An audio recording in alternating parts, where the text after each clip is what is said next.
Sejam muito bem-vindos ao Jornada da Calma. Eu sou Helena Galante, companheira de jornada de vocês, e hoje vamos fazer festa porque finalmente vamos conversar com a Natália Souza. Nath, seja muito bem-vinda. Helena, começou uma furadeira aqui. Peraí, só. Com furadeira e tudo, assim que a festa é boa. Ai, gente, estou muito feliz de estar no Jornada com você, Helena. Eu sou super ouvinte, eu amo o seu podcast, amo a vibe, amo os convidados, amo o que eu aprendo ouvindo Jornada. Tem episódios que andam junto comigo, assim, que me encontraram em momentos muito preciosos e que me trouxeram reflexões muito importantes também. Eu acho que ao longo dos dias, assim, é muito comum de repente, me perceber desconectada, como se minha cabeça e meu corpo, ou como se minha alma e a minha mente estivessem em lugares completamente opostos, e escutando o seu encontro com alguns convidados, por muitas vezes foi essa costura de novo, sabe, assim, essa reconexão. Então, estou muito grata por estar aqui, nesse lugar que eu gosto tanto. Eu vou tirar um momento aqui para receber, porque você falou coisas muito lindas e emociona. Obrigada, mas vou dizer que eu tenho a mesma sensação com o seu para dar nome às coisas. Quantas vezes foi a sua voz que me trouxe mais do que um insight, né? A gente tem, eu não sei se tem uma palavra para esse insight quando ele vem do corpo, assim, né? Quando ele vem do coração ou quando ele vem junto com uma emoção. O insight fica muito racional e eu sinto que você me convida para esse lugar que ele é tão mais sensível, tão mais emotivo e com permissão para ser emotivo que eu, a hora que a gente combinou de fazer essa jornada juntos, eu falei, eu só não sei como é que eu vou dar conta de fazer essa entrevista, porque eu quero perguntar um milhão de coisas. E eu acho que, enfim, falei, bom, eu vou confiar que a gente juntas vai achar aqui a melhor forma. E você, no último episódio do seu podcast, que você contou, inclusive, que foi um episódio muito marcante para você, um dos mais marcantes recentemente, você falou uma coisa sobre a gente intencionalmente buscar a beleza nas coisas, né? Ver coisas bonitas, deixar ser afetado por essas coisas bonitas que acontecem na vida, que para mim foi quase um tapa na cara, assim, Nath, vou falar de verdade, que eu falei, nossa, sim, tava distraída, tava passando pela vida aqui sem, sem reparar, talvez, em quantas coisas bonitas existem, e quantas coisas a gente perde porque o nosso olhar está distraído e todos os nossos sentidos, né? E você conta um pouquinho que teve, enfim, muitas coisas que aconteceram até você chegar nesse momento. Queria te ouvir falar um pouquinho sobre isso. Ai, esse episódio, Helena, para quem não escutou, é o último episódio do Para Dar Nome às Coisas, né, dessa semana, do dia 20 de março. E eu tava contando que é isso, né?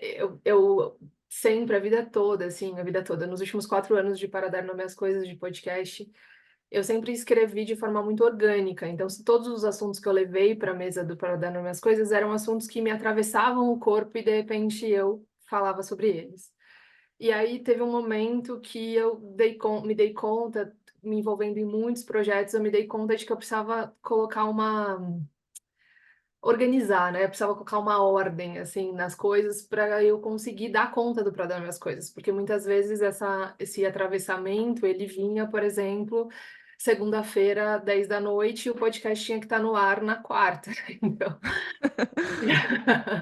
Ah, e, bom. então, e aí eu falei, vou precisar fazer de um outro jeito. E aí fiz uma organização, mas a vida se impõe muitas vezes, né? E ela vai, você organiza as coisas e a vida toma um outro caminho. E aí o que aconteceu foi que eu sentei no horário que eu tinha marcado para escrever sobre o Pra Dando Minhas Coisas. Era um tema que eu já tinha decidido que escreveria. E aí, quando sentei, era como se a minha cabeça estivesse num lugar e meu corpo estivesse no outro, assim. Então, é como se aquele assunto tivesse feito sentido para a Natália de 2 dias atrás, que anotou no bloco de notas, mas quando eu sentei no computador, ele não era mais aquele tema. E aí eu relutei um pouco com aquilo, né? Quase como quando a gente reluta com algo que a gente percebe que mudou na nossa vida, a gente não quer que aquilo vá embora. relutei bastante com aquilo e depois eu entendi que não adiantava, que tinha mudado e que era isso, era deixar a coisa fluir. E aí eu levantei do computador 2 dias depois, estava assistindo uma série da Shonda Rhimes que chama Estação 19 no Star Plus. E eu vi uma cena que eu falei, meu Deus, isso vale um episódio do Para Dar Minhas Coisas. E eu comecei a escrever esse episódio. E aí, na hora de escrever, tava fazendo sentido, as coisas estavam indo, mas de repente escapou de novo. Eu falei, meu Deus do céu, o que que tá acontecendo? É como se eu estivesse tomando uma outra decisão e aquilo, de repente, deixou de fazer sentido, né? Como se a gente estivesse caminhando por um lugar e, de repente, aquele caminho não faz mais sentido. E até que. Aí eu falei, putz, não adianta insistir também. E aí corta para o fim de semana, fui para um parque, um dos vários parques que existem em São Paulo. E eu tava deitada, assim, num banco de concreto, tinha um coco vazio do meu lado, porque eu tinha acabado de tomar uma água de coco, tava assim, deitada, assim, olhando para o céu, assim. E no céu, em cima dos meus olhos, tinham várias copas de árvores se fundindo, cada uma de uma espécie. E ora elas, as folhas verde escuras, ora verde claras, ora com mais luz, ora sem luz. E eu falei, meu Deus, que coisa linda! Isso, assim, de ver essa dança das folhas, que coisa linda! E eu fiquei muito emocionada com aquilo, e eu me emociono de novo quando falo disso. E eu falei, meu Deus, né? Minha vida pode ter tido vários propósitos, mas a partir de hoje eu vou inaugurar um novo propósito para minha vida, que é ver coisas bonitas intencionalmente, viver intencionalmente, não propositalmente, e não acidentalmente, né? Aham. E, e aí isso me levou para minha adolescência, que era naquela época que a gente escrevia listas, a gente não escrevia, né? A gente lia listas que eram 50 coisas para você fazer antes de morrer. E aí meu inconsciente tirou essa memória da gaveta, lembrando dessas listas e lembrando da sensação que eu tinha quando lia essas listas. E, e pensando nessa sensação de que essas listas sempre me traziam uma sensação de tempo, né? Não é uma lista para você fazer amanhã, 5 da tarde, depois do expediente, nem para você fazer antes dos 40 anos. Não, não, é para você fazer antes de morrer, né? Então você tem tempo, cara, você tem tempo, sabe assim? Sim, E eu achei isso tão bonito porque eu acho que eu tenho uma sensação, e eu acho que é uma sensação social, de que a gente sempre está correndo contra o tempo, né? E aí essas duas memórias se fundiram no meu corpo e eu falei, é isso, o episódio da semana. E aí a coisa linda acontece, né? sim, Foi justo quando eu terminei de gravar, eu falei, caramba, eu não sei como vai bater nas pessoas que ouvirem, mas pra mim, esse é um dos melhores episódios do Pra Dar Nome às Coisas. É o mais bonito de todos, porque era uma sensação de corpo, cabeça, espírito, mente, tudo no mesmo lugar, eu e a vida no mesmo lugar, sabe? Aquelas coisas que você grava e você fala, era isso que eu precisava ouvir. Não é nem o que eu sim, precisava falar, era o que eu precisava ouvir, sabe? sim. Mas eu acho que você mencionou do tempo, né? E que é também acho que talvez a coisa que eu mais pense, né? Aqui no existe a Helena fazendo Jornada da Calma e correndo com 1 milhão de outras coisas como todo mundo, né? Não sou diferente de ninguém nesse sentido. Tá todo mundo o tempo inteiro nesse corre, corre, corre, corre, corre. E eu acho que a gente perdeu a noção do tempo das coisas, né? E e eu sinto que você faz isso com a palavra também, e eu acho que é o exercício da gente fazer isso na vida, né? Qual que é o tempo de cada palavra, qual que é o tempo de cada coisa, qual que é o tempo de cada ação. É, Só que eu não sei como a gente, enfim, concilia esse amadurecimento que você fala também, da gente lidar com as coisas práticas, né? Eu, por exemplo, agora estou gravando e pensando, tirei a roupa que tá limpa na máquina? Não tirei, então eu tenho que sair correndo da hora que a gente terminar de gravar, ir lá tirar a roupa e eu tenho que anotar, porque senão eu vou entrar já na próxima reunião e na próxima coisa, e aí eu vou ter que lavar a roupa de novo. E tem esses afazeres todos que a gente tem que conciliar, e esse tempo de deitar no chão, tomar uma água de coco e olhar para a árvore e olhar de verdade, né? Assim, olhar para o que está acontecendo mesmo. E eu sinto que às vezes me traz uma angústia muito grande, sabe? Pensar, falar, caraca, ainda não entendi como é que eu vou conciliar essas coisas, eu ainda não sei como é que isso que eu vivo aqui, por exemplo, nesse momento que a gente respira fundo e começa a jornada da calma, como é que eu faço para ficar o dia inteiro nesse lugar? E eu sinto que vai ser um exercício da vida inteira, e isso dá uma angústia, né, de pensar, eu queria que fosse agora. Mas você fala, não, mas não vai ser agora. É na lista das coisas para fazer antes de morrer, né? Assim, tem uma vida inteira para fazer isso, mas também não deixar para trás e trazer esse lugar da intenção que você trouxe muito claro. Como é que isso fica contraditório dentro de você, Nath? Ou isso já está mais resolvido? Ou isso dança também cada semana de um jeito? Como é que é? Eu acho que isso é uma coisa que eu tô aprendendo no gerúndio mesmo, assim, sabe? Uhum. Aconteceu uma situação que acho que quando você estava falando, ela me invadiu o corpo, porque eu acho que é muito sobre isso. Eu fui fazer um trabalho, enfim, vou publicar um livro esse ano e a editora me chamou para fazer a divulgação desse livro em 2 estados, no Rio e em Minas Gerais. E aí eu fui, muito feliz, realização de um sonho, nossa, não tenho nem o que dizer. Mas é isso, a Natália escritora, ela coexiste com a Natália jornalista, que coexiste com a Natália que é namorada, que coexiste com a Natália que é filha, que coexiste com todas os outros perfis, né, as outras coisas que eu faço e que eu sou também, e que eu amo ser e que são muito importantes para mim. Então, e aí foi muito engraçado, porque eu fui no evento de manhã, aí eu corri pro hotel para poder dar conta da minha vida enquanto jornalista, e aí eu corri para e fiquei correndo assim entre essas coisas, e aí foi muito bonito porque e muito curioso também, porque no último dia, quando eu estava voltando para o aeroporto, eu saí do aeroporto, saí do hotel 10 minutos atrasada, porque eu estava fazendo uma reunião que tinha a ver com o podcast. Então, não tinha nada a ver nem com o livro, nem com jornalismo, mas tinha a ver com o podcast. E aí a reunião atrasou, eu me atrasei, cheguei no aeroporto 10 minutos depois do check-in ter fechado. Perdi o voo. Uhum. E aí, frustração, claro, como todo mundo, fiquei com muita raiva. Eu falei, meu Deus, mas por que que eu não prestei atenção nisso antes? Por que que eu não marquei essa reunião? Cara, que fosse 20 minutos antes, teria dado tempo, enfim, frustração como todo ser humano. E aí, depois disso, depois que passou a frustração, me veio um pensamento que é: a vida se organiza no movimento. E aí eu falei, é isso. Cara, podia até, podia, e se não foi, tudo bem, perdi o voo, frustração, raiva, como todo ser humano, mas é isso, qual que é o próximo passo que eu posso fazer? Cara, eu vou falar com a editora, eles conseguiram outro voo, cheguei muito mais tarde do que eu gostaria em São Paulo, mas a vida se organiza no movimento.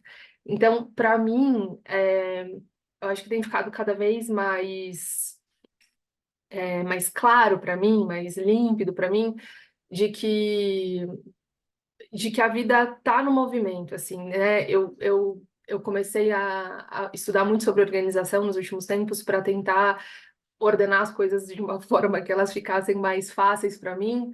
Mas é isso, vai ter voo perdido, vai ter um momento em que eu estou totalmente tomada por uma coisa, e é isso, né? Fiquei pensando, eu recentemente coloquei um lembrete para toda semana ligar para o meu pai, porque eu estava me sentindo em falta com meu pai.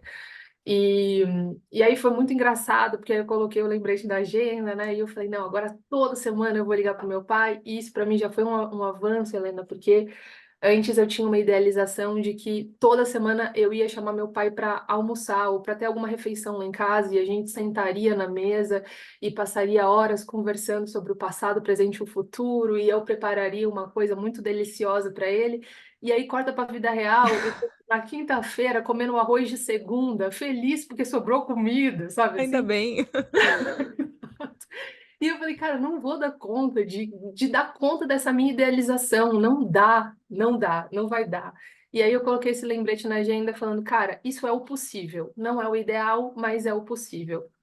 E, e aí na primeira semana que eu fui ligar pro meu pai, assim, muito feliz de que, nossa, eu tô colocando meu plano em prática, ele me atendeu e falou assim, oi, Natália, tudo bem? A gente pode falar daqui a pouquinho, porque eu tô na piscina tomando um sol. Tipo, assim, não vou dar conta do seu planejamento, entendeu? A gente se fala outra hora, né? E aí é isso, né? Foi engraçado, foi frustrante no primeiro momento, e depois eu comecei a dar risada, porque eu falei, é isso, a vida se organiza no movimento, não tem como. A gente vai intencionar algumas coisas, e até quando a gente fala, né, de coisas para fazer antes de eu morrer, eu gosto muito dessa ideia, porque ela nos faz fazer as pazes com o tempo, nos lembra de que a vida é tempo, né? Mas também nos lembra que a gente vai sair daqui faltante, né? Que não vai dar para dar check em tudo e que ao fazer uma coisa, ao escolher uma coisa, é automaticamente renunciar a outra, né? E uma coisa também, Helena, que me dei conta muito importante recentemente é de que o desejo é sempre insaciável. Então, assim, essa coisa do que eu trouxe do meu pai, eu sempre fico nessa de, cara, eu queria ser uma filha mais presente, e sou muito, assim, mas queria ser mais, queria ser mais, queria ser mais. E aí teve um dia que eu falei, cara, eu não vou dar conta de ser presente do jeito que meu desejo quer, porque ele é insaciável. Assim, para eu ser presente do jeito que eu idealizo, eu vou ter que abrir mão de todas as outras áreas da minha vida, e isso não vai ser nem saudável para mim, nem para ele, nem para nada, sabe? Então, acho que o meu exercício mais recente tem sido aprender a lidar com as faltas, assim, aprender a lidar com aquilo que eu sou faltante, aquilo que eu não dou conta, aquilo que eu gostaria muito, mas não vai dar, entendeu?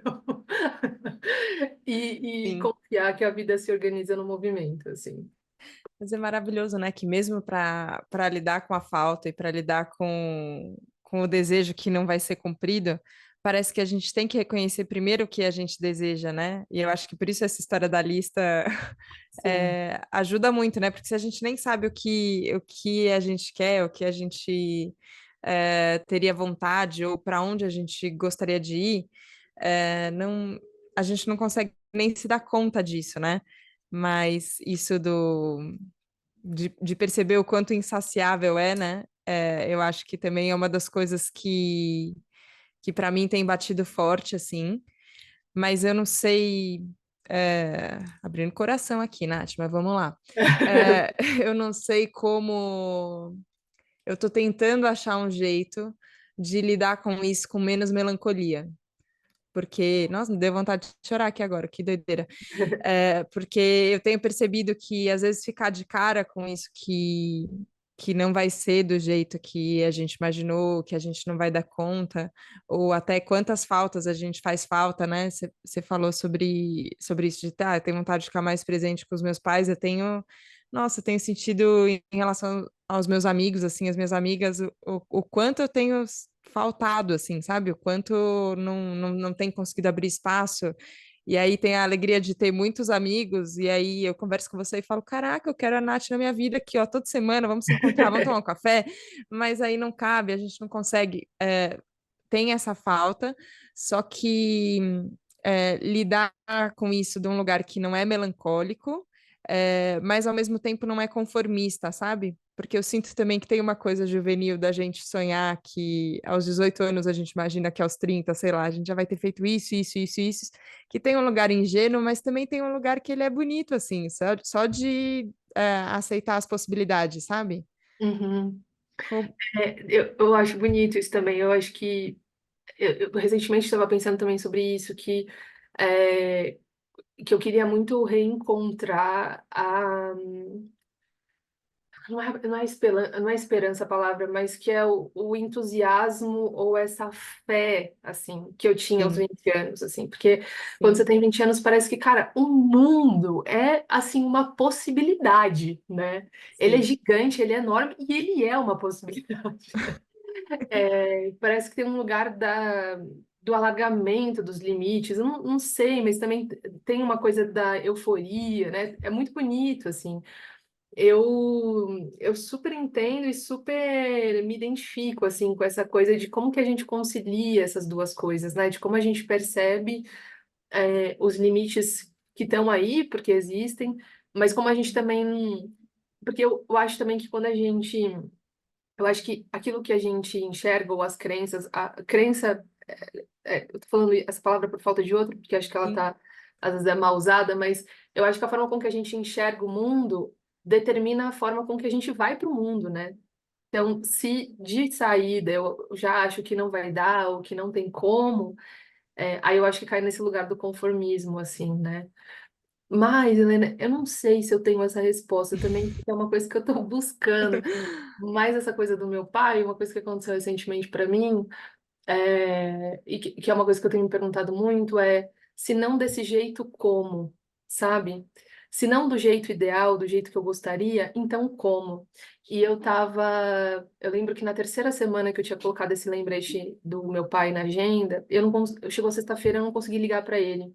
E eu falei, caramba, né? 3 semanas de projeto, né? De estar presente, eu já não consigo mais fazer. E aí já eram umas 10 horas da noite, no dia seguinte era o meu aniversário, e eu com aquela sensação de caramba, né? Não liguei pro meu pai.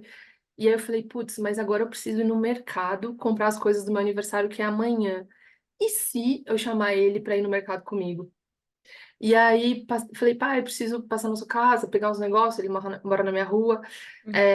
Aí cheguei lá, passei, peguei as coisas, e falei, pai, o que que você acha de ir no mercado comigo? E ele, não, vamos. E aí ele foi, e a gente ficou ali meia hora escolhendo qual refrigerante ia ter na festa, qual amendoim.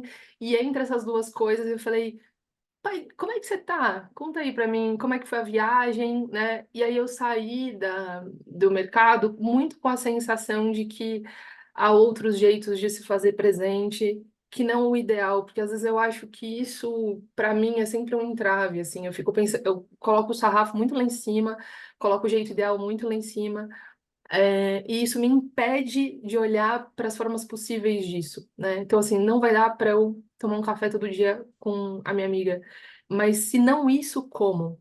Se não desse jeito, como? E aí eu tenho gostado muito de pensar na criatividade nesse lugar também, assim, né?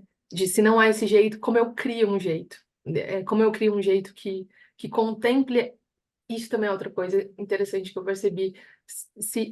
Qual é o jeito que eu posso contemplar essa necessidade? Quando você falou do desejo, né? Uhum. De a lista ela traz para a gente a materialidade do que a gente deseja. E aí eu tenho me esforçado para fazer isso. Qual é a necessidade desse lugar? Não é sobre almoçar com meu pai, é sobre a necessidade de estar presente. Então, se não vai ser o almoço, de que jeito eu posso fazer isso? Assim, acho que talvez esse seja um caminho, não sei. Nossa, com certeza. Ou um caminho para a gente tentar, né? Testar, e aí, se não for esse caminho, então como? Então qual, Exato. É uma qual outro? pergunta aberta. É isso. Ele vale para tudo. Você falou sobre esse caminho da criatividade, e eu queria te perguntar do livro também, Nath, Aham, porque é um processo, né? E das listas, já que a gente está falando delas, tá ali no topo das listas que você tem que fazer, né? Escrever um livro. aham. É, como foi estar sendo para você o processo da escrita e do trabalho com essa materialidade de um sonho, né? No fim. Cara, eu tô atualmente no momento, Helena, do desespero. Pânico, desespero. Pânico, desespero, sensação de, meu Deus, será que isso aqui tá fazendo algum sentido, sabe? Será É. eu tenho tido muita sensação de que escrever um livro é como você sair de um lugar conhecido e atravessar a maior parte do tempo um corredor escuro, ou andar numa selva escura em que você não está enxergando exatamente para onde você está indo, mas você continua andando porque você tem que chegar em algum lugar, sabe assim? Uhum. Então, para mim tem sido muito essa sensação, mas ao mesmo tempo tem sido um lugar de puro encantamento e de puro deslumbramento. Sabe quando você tem uma sensação de estar diante de algo que é completamente desconhecido para você e aquilo te assombra, assim, que você fala, meu Deus, que é um misto de encantamento e medo, assim. Então, para mim, o livro tem sido tá muito nesse lugar, até porque ele fala de medo, né? O livro chama O Medo de Dar Certo, então ele fala de medo, o medo das coisas darem certo e no processo de escrever o livro eu fui acessando memórias que estavam em gavetas do meu inconsciente e que eu não tinha me dado conta delas. Então, escrever tem sido quase como abrir esses baús ou abrir essas gavetas, aquelas gavetas que tinham muito em casas antigas, que elas tinham uma chave. Então, ao passo que eu fui escrevendo, é como se eu estivesse me aproximando disso e abrindo essas gavetas e falando, caramba, assim, isso aqui estava aqui. Nossa, eu não lembrava disso aqui estava aqui. Então tem sido muito esse processo, assim, de descoberta e de encantamento. E acaba sendo um encantamento com a gente mesmo, né? Assim, o quanto tem de você, né, em cada gaveta fechada e que por mais que estivesse em você, talvez você não soubesse, né? Total, total, total, assim. E eu tenho, eu tenho uma relação com a palavra, assim, com o dar nome às coisas, né? Uhum, Muito forte. Então, para mim, descobrir coisas sobre mim e descobrir não foi assim muitas vezes um processo fácil me dar conta disso, né? Eu estava contando para o pessoal nessa viagem, né, sobre o livro. A primeira memória que eu tenho sobre o medo de dar certo, eu tinha 13 anos. E aí o professor falou, vai ter uma competição daqui 2 semanas, todos os alunos podem participar. E quando eu estava me preparando para falar, ai, que bom, todos os alunos podem participar, então eu não vou participar, o professor falou, Natália, você vai representar a escola. E aí, daí em diante, eu comecei a treinar para essa competição de natação. Todos os dias eu chegava da escola, caía na piscina, começava a treinar e eu comecei a bater recordes de tempo. Então eu terminava de nadar, o professor abaixava na beirada da piscina, batia no meu ombro e falava: mais uma vez, você bateu um tempo recorde daquilo que você tinha batido ontem. E eu fui dando conta, assim, fui respondendo, até que chegou a véspera da competição. E eu nunca me esqueço desse dia, como se estivesse acontecendo de novo hoje. Ele baixou assim na beirada da piscina e falou: Natália, seu tempo tá muito bom e aposto todas as minhas fichas que você vai chegar em primeiro lugar. Que eu isso, a Helena não conseguiu nada, assim. Quando ele falou que o primeiro lugar era meu, eu só ouvi palavras soltas, do tipo maiô, carboidrato, ginásio. Minha cabeça entrou num looping, assim, eu fiquei tonta, com medo. 13 anos, não sabia o que estava acontecendo. Cheguei em casa, dia seguinte da competição, cheguei no ginásio do Ibirapuera, minha mãe com a minha cara na camiseta, muito emocionada, muito empolgada. Tô vendo aquela moça ali de maiô azul, aquela menina, é minha filha, sabe assim? E subi lá naquele negócio da piscina para participar da competição. O juiz apitou, caí na piscina. E no momento que eu caí na piscina, eu entrei num estado de flow. Então é como se minha consciência tivesse ficado suspensa. Eu não estava mais pensando no medo, nada. Comecei a nadar, dei a volta na piscina. Quando eu estava perto de chegar na beirada da piscina, eu me dei conta, minha consciência voltou e eu me dei conta que eu estava sozinha na piscina. E naquele 1 segundo eu falei, ou eu tô em primeiro, ou eu tô em último, das duas uma. E nesse pensamento, nessa compreensão, eu vi que o Pedro, que era o menino que era tão bom no tempo da natação quanto eu, estava com o ombro no meu quadril. Ele estava no segundo lugar. E nesse momento eu me dei conta que eu estava em primeiro lugar e deu uma tela azul na minha cabeça. Falei, eu não sei o que é estar no primeiro lugar, eu não sei o que é isso. E me deu um medo muito grande, e eu comecei a desacelerar. Comecei a bater os braços mais devagar, as pernas mais devagar, ao ponto do Pedro conseguir me ultrapassar e eu chegar em segundo lugar, que era o lugar que eu dava conta de chegar. Não conseguia sustentar o primeiro. Saí da piscina, minha mãe chegou, parabéns, filha, é importante é competir, aquela história. E o meu irmão, muito espontâneo, falou: Meu Deus, o que aconteceu? Você estava o tempo todo em primeiro lugar. E aí eu disse a resposta que eu dei conta, que foi: entrou água no meu óculos. E eu fiquei, Helena, muitos anos da minha vida contando essa história no almoço de família, falando a mesma coisa: entrou água no meu óculos. Porque eu estava com muita vergonha, tinha muita vergonha, e eu não conseguia explicar quem que perde de propósito. Essa é a síntese, né? E aí, muitos anos se passaram, esse medo atravessou muitas das minhas experiências, muitas, e ao escrever o livro, eu comecei a puxar o novelo de lã. Por que medo de dar certo? Por que que essas coisas acontecem?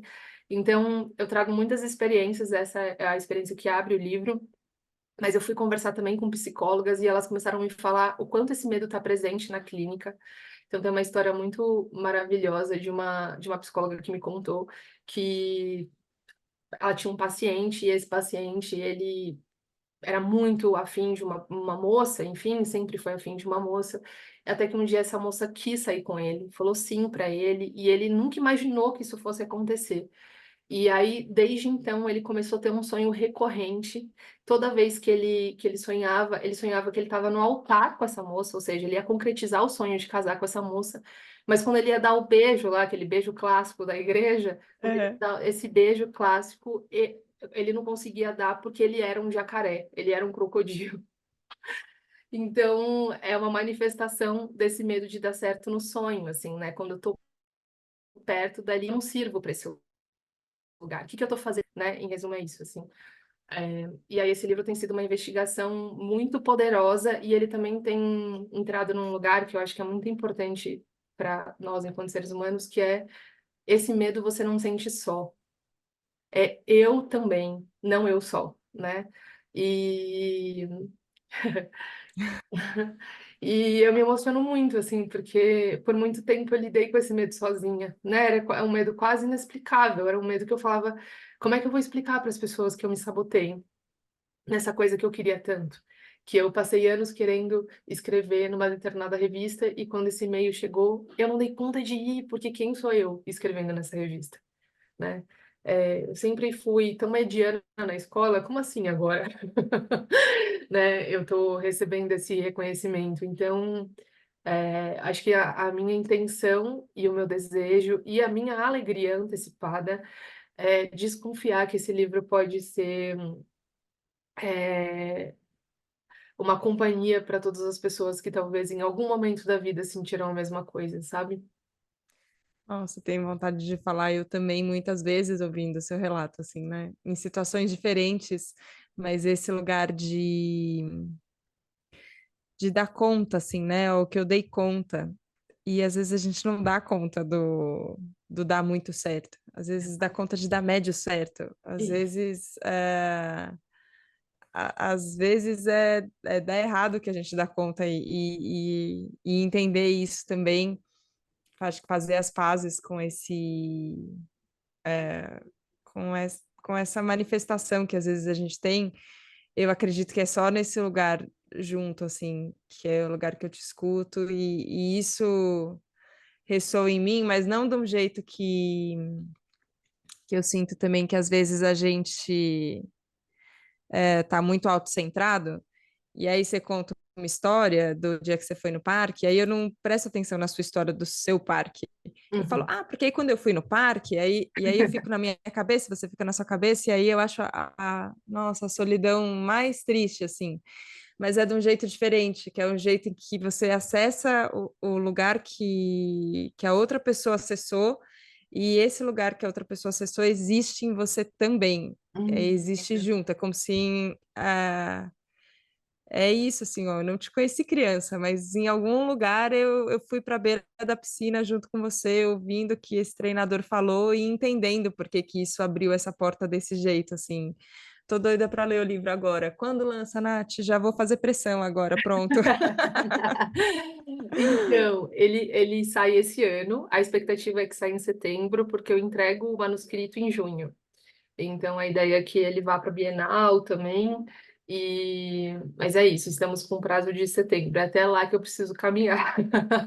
Vai caminhar e vai dar tudo certo, ou como tiver que dar, né? A gente vai, mas que a gente possa atravessar, né, esse túnel escuro que você falou que é a escrita, né, e que coragem de fazer isso, né, num livro que fala sobre o medo, eu acho que é uma das muitas coisas que pode estar numa lista ali do que a gente deve fazer antes de morrer e conquistar isso, é muito bom. Sim, Ai, Nath, muita, podia muita. continuar mais muito tempo aqui, mas a Ah, eu gente vai também. entender o tempo das coisas também. Estamos chegando no fim aqui do Jornada. Eu queria te perguntar se você gostaria de compartilhar alguma outra coisa da sua lista que você quer intencionalmente, assim, porque já que acreditamos no poder das palavras, né? Duas comunicadoras aqui bem falantes. é, Se você quer jogar para o universo aqui no Jornada da Calma, um outro item da sua lista que você tem vontade de ficar de olho nele nos próximos tempos. Tá. Eu ando pensando muito numa coisa, assim, que tá na minha lista de coisas para fazer antes de morrer, que é ter a experiência de morar em uma outra cidade, nascida e criada em São Paulo, né? E é uma cidade que eu tenho muito afeto e gosto de São Paulo do jeito que a gente gosta das pessoas, assim, sabendo as potencialidades dos desafios. Que eu acho que é o único jeito possível de gostar, né? Quando a gente também reconhece tudo e conhece tudo. Mas eu queria muito ter uma experiência de morar numa outra cidade, assim, numa cidade pequena, sabe? De até 5.000 habitantes. Ok. Uhum. E aí, incluindo essa nesse sonho, de repente estou aqui pensando na cidade do meu imaginário, né, que pode existir ou não geograficamente, mas ter a experiência de fazer uma refeição inteira feita num fogão a lenha e fazer essa refeição e comer essa refeição com pessoas que eu amo. Eu acho que esses são 2 sonhos da minha lista. Que lindo, que lindo. Eu só sonho que essa cidade tenha Wi-Fi pra gente conseguir se falar. Então, internet de boa qualidade, isso ajuda. Isso ajuda E aí a muito. gente vai pra cidade pequena, vai pro tempo do fogão a lenha, mas não perde essa possibilidade de conexão que é incrível. Perfeito. Nath, sou apaixonada por você, tô muito, muito feliz que essa conversa aconteceu. Obrigada de coração. Muito, muito, muito obrigada, Helena. Eu amei, eu amei. Repito, assim, eu adoro o seu trabalho, adoro como você constrói as entrevistas, adoro essa atmosfera que eu cheguei aqui, eu acalmei, é uma coisa impressionante. Você coloca a sua inteireza na fala, eu acho isso muito lindo, assim, muito admirável. Então, muito obrigada pelo convite, estou muito feliz de estar aqui. Um abraço a todo mundo que escuta esse podcast maravilhoso também. Obrigada, Nath. Obrigada a você que nos acompanhou hoje aqui no Jornada da Calma, que deu nome a muitas coisas que talvez a gente nunca tinha pensado antes, mas que bom que a gente conseguiu fazer isso juntos. Obrigada pela abertura, obrigada pela confiança e a gente se vê na próxima segunda, no próximo Jornada da Calma. Um beijo. Tchau, tchau. Tchau, tchau, gente.